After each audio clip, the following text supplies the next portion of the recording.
In today's class, we will see about the struggle for Purna Swaraj, that is the complete independence and launch of civil disobedience movement. Some congressmen were not satisfied with the dominion status. So in the dominion status, it was not a complete independence because most of the responsibilities were in the hands of the British. So the congressmen wanted a complete independence. So a congress session was held in Lahore in December 1929 and Jawaharlal Nehru was the head of the session. Purna Swaraj was decided as a goal. So according to the session, a pledge was taken by all the Indians that January 26, 1930 was decided as an Independence Day. So their goal was to attain the independence on January 26, 1930.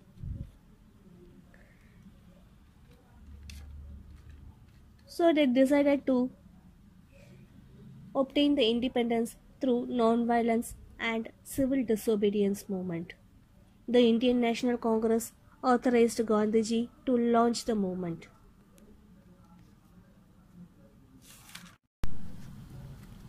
Salt Satyagraha movement.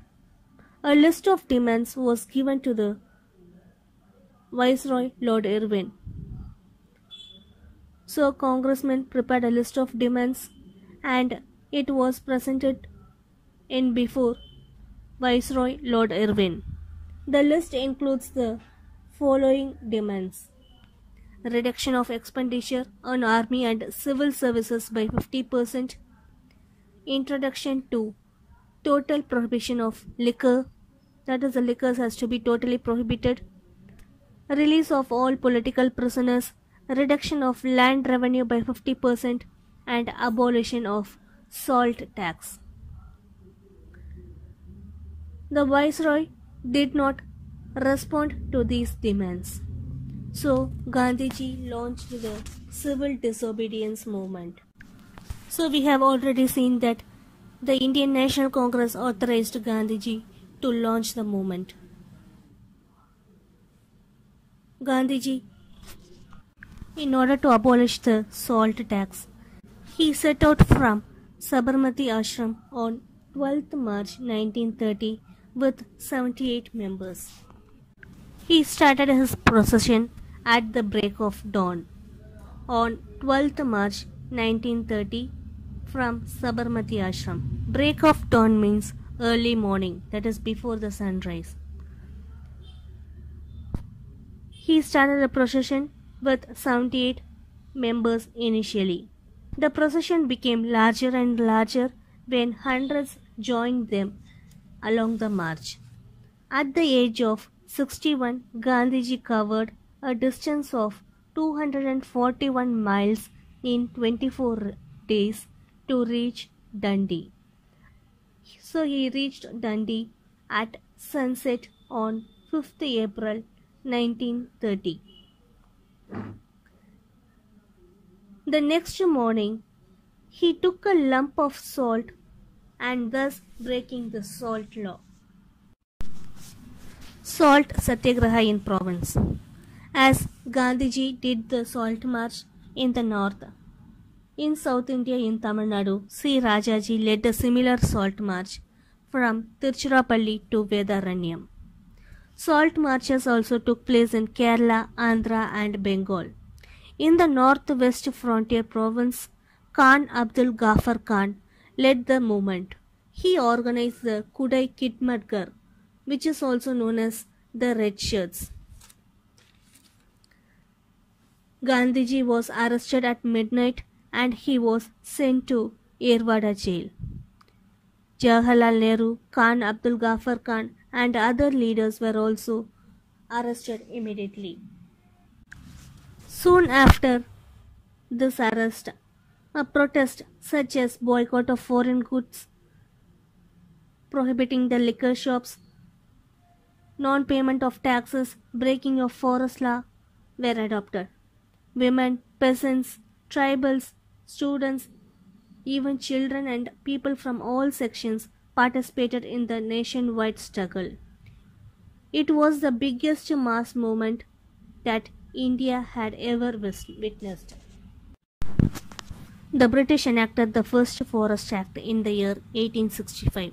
According to this act, the forest dwellers were prohibited from entering the forest to collect medicinal herbs, honey, seeds, nut, fodders, and firewoods. And again, the Indian Forest Act of the 1878 claimed that the original ownership of the forest was with the state. So the tribals resisted to this act. Alluri Sitarama Raju supported these tribal groups against the British. The first Round Table Conference. The first Roundtable Conference was held at London in November 1930. Ramsay MacDonald, the British Prime Minister, proposed a federal government with provincial autonomy. That means a system of dividing the power between the central government and the state government.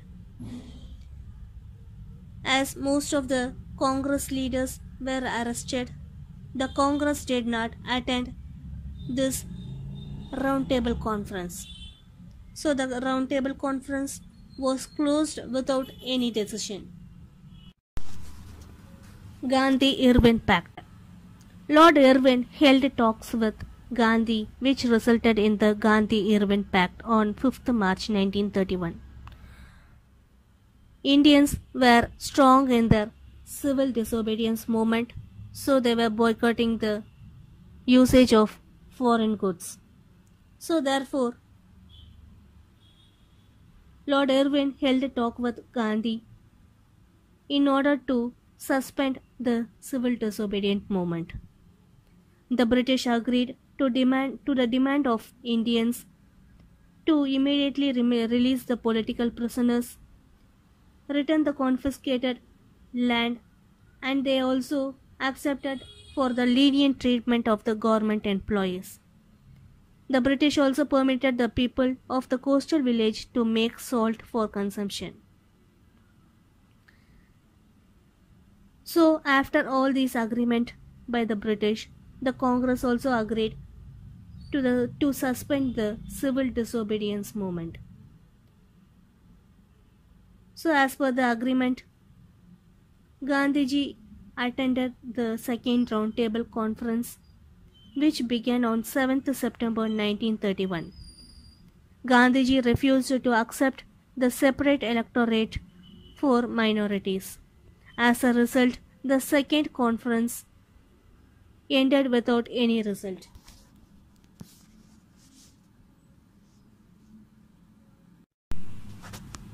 Renewal of civil disobedience movement. Gandhiji, on returning to India from the second roundtable conference, he revived the civil disobedience movement. That is, he gave a new strength to the civil disobedient movement. This time, the British government was prepared to meet the resistance of the Indians. Gandhiji was arrested on 4th January 1932. Soon after, all the other Congress leaders were also arrested. At the meantime, the third roundtable conference was held from 17th November 1932 to 24th December 1932. The Congress did not participate in this roundtable conference. Communal Award and Pune Pact. On 16th August 1932, Ramsay MacDonald announced the Communal Award. According to this Communal Award, they provided separate electorates to the minorities. Electorates means Togudi. So the minorities were provided separate electorates. The minorities were the Muslims, Sikhs, Indian Christians, Anglo-Indians and women, and also the depressed classes. B.R. Ambedkar was the leader of the depressed classes. He strongly recommended for the separate electorate for the depressed classes. but Gandhiji refused, and he was against in providing the separate electorate for the depressed classes. So Gandhiji went on a fast unto the death on 20th September 1932. Madan Mohan Malaviya, Rajendra Prasad and others held talks with Ambedkar and M.C. Raja. So on behalf of Gandhiji, Madan Mohan Malaviya, Rajendra Prasad and others, they are in talk with Ambedkar and M.C. Raja, who were the leaders of the depressed classes. Finally, they arrived at an agreement between Gandhiji and Ambedkar, known as the Pune Pact. The main terms included in that Pune Pact were, instead of providing separate electorates, the principles of joint electorate was accepted with reservation of seats for the depressed classes. Reserved seats for the depressed classes were increased from 71 to 148. In the central legislature, 18% of the seats were reserved. Campaign against untouchability. Gandhiji undertook an all-India tour called the Harijan Tour. He started the Harijan Sevak Sangh to work for the removal of discrimination. Gandhiji devoted himself the next few years towards the abolition of untouchability. He worked to promote education, cleanliness and hygiene and giving up of liquor among the depressed class. An important part of the campaign was the temple entry movement. In those days, the Harijans were prevented from entering into the temple. Gandhiji and the leaders of the depressed class, that is B.R. Ambedkar and M.C. Raja, were strongly against this. So, as an important part of the campaign, the temple entry movement was accomplished. On 8th January 1933, it was observed as the Temple Entry Day for the Harijans. In today's class, we studied about the struggle for Purna Swaraj and launch of civil disobedient movement. Under that, we studied about the Salt Satyagraha movement,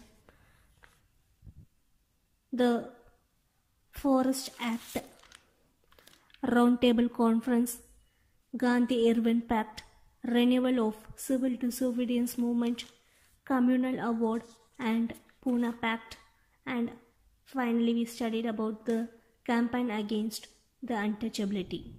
In the next class, we will study about the beginning of socialist movement.